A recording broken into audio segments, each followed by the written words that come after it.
and today we are going to learn about 8 proven ways to boost your self-confidence. Now, let's begin. Number 1, you celebrate yourself. Many people with low self-esteem have a hard time celebrating themselves. Even when they accomplish something amazing, they tend to focus on all the things they did wrong. This can be a huge hurdle for even the most motivated individuals.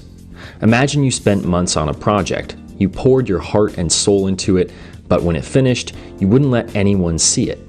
Despite caring so much about your work, you feel embarrassed. You might compare yourself to others in their field, which can breed feelings of inadequacy. You might be incredibly talented and ambitious, but still lack the confidence to realize your goals. To overcome this obstacle, you have to learn to celebrate yourself. When you accomplish a goal, take time to reflect on all the hard work you put into it.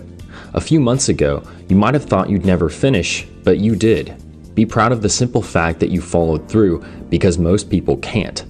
A little celebration can break you out of that paralyzing cycle of overanalysis and perfectionism. Sometimes you need a little fun to realize how much you have to be proud of. Number 2, learn something new. How often do you try new things? Do you like to learn, or do you just stick to what you're good at? People with low self-confidence tend to hide within their comfort zone. They rarely take risks because they don't believe in their ability to succeed. But your comfort zone might be the reason you're lacking confidence. Learning a new skill gives you a sense of accomplishment and purpose. When you overcome an unfamiliar challenge, you gain a very different kind of pride, which will stick with you for years to come.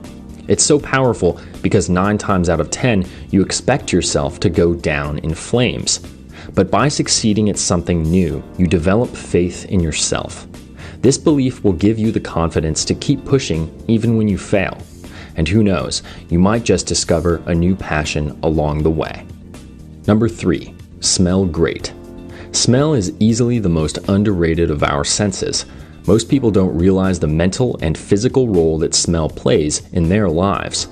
Your sense of smell can, for example, completely change your mood. One smell might make you excited, while another leaves you scared or angry.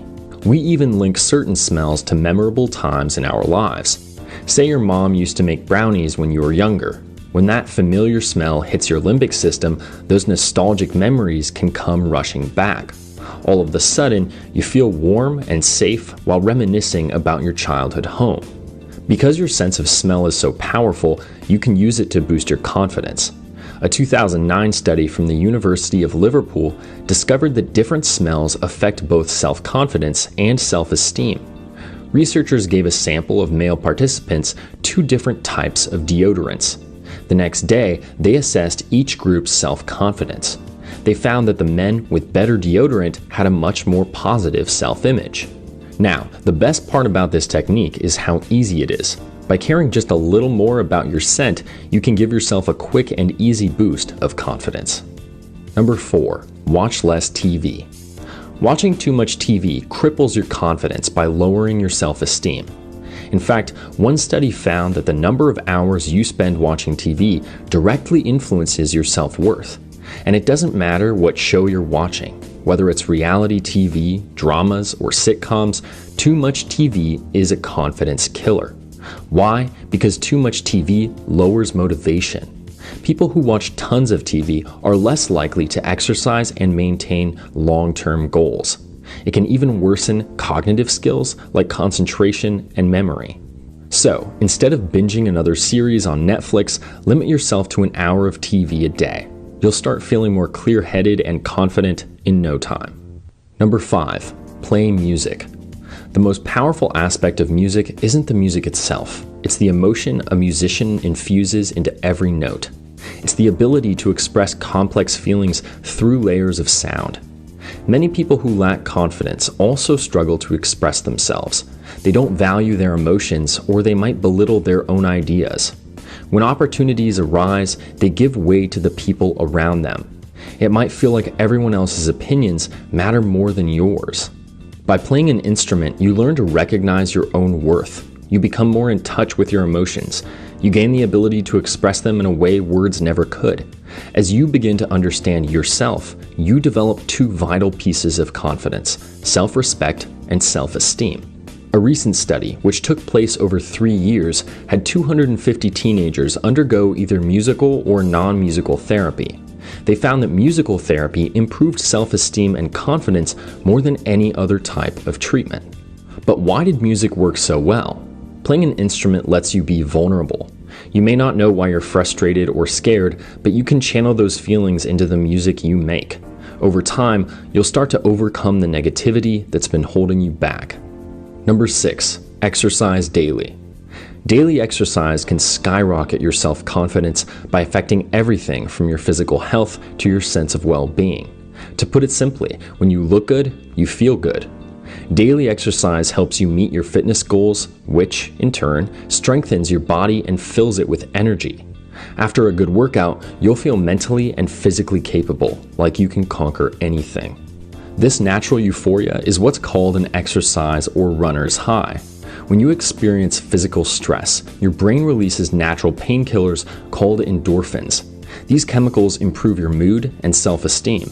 If you're having a bad morning, as little as 15 minutes of exercise can completely turn your day around.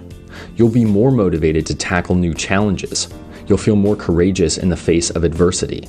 Your brain will even feel more focused and efficient. You've probably heard about the benefits of exercise many times, but it's for good reason. There are few things that simultaneously strengthen your body, sharpen your mind, and help you accomplish your goals. And all you need to sacrifice is half an hour of your day. So if you want to develop self-confidence, make working out a part of your daily routine. Number 7, make an avatar. For years, video games have been associated with a particular negative stereotype. Some people assume that if you play video games, you're unhealthy, sad, and insecure. But is that really true? A study from the University of Missouri found exactly the opposite. They asked nearly 300 people to play a simulation game and interact with its online community.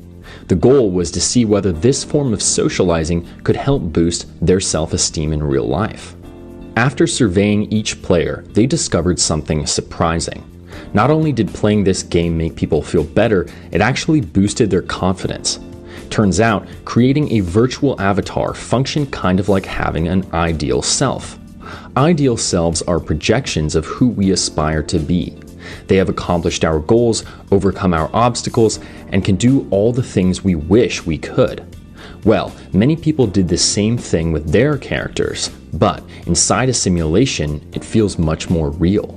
People argue that this type of game distorts reality, but this study shows it's just the opposite.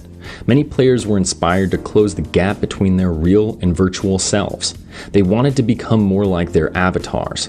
Goals like losing weight seem more attainable because people could visualize that ideal version of themselves. Of course, there is a catch. Like many forms of entertainment, playing too much can be mentally and physically dangerous. Make sure to always practice moderation. That way, you can use this type of game to build self-esteem without losing sight of your goals. Number 8, be helpful. You can also inspire self-confidence by helping people. When we do something nice for someone, our brains release 3 different neurotransmitters: dopamine, oxytocin, and serotonin, otherwise known as the happiness trifecta. These chemicals give you that warm, energetic feeling that comes with a compliment or a hug. They boost your mood when you laugh and help you feel proud after a long day of work. They shape what you like and what kind of person you want to be. They even motivate you by rewarding your brain and helping you learn. Each of these flashes of happiness will help you feel capable, safe, and valued. Who knew that a few hormones could all do that? One of the easiest ways to flood your brain with these feel-good chemicals is to help someone in need. Humans are naturally social creatures, so we feel good when we make an impact in someone else's life. By relieving their stress, we can actually relieve our own. Why? Because we have the unique ability to change our perspective. No other creature can put themselves in someone else's shoes. You can imagine how you'd feel if you were struggling and no one came to help you. When we spare someone these negative emotions, the altruism center of our brain lights up. We experience that rush of positivity, which makes us feel valuable and significant. Some people would say this isn't charity at all. You're not helping people just to help people, you're doing it to make yourself feel good. But that's how volunteering should be. It's something that should benefit everyone involved. In other words, there's nothing wrong with helping others to find the self-worth you've been lacking.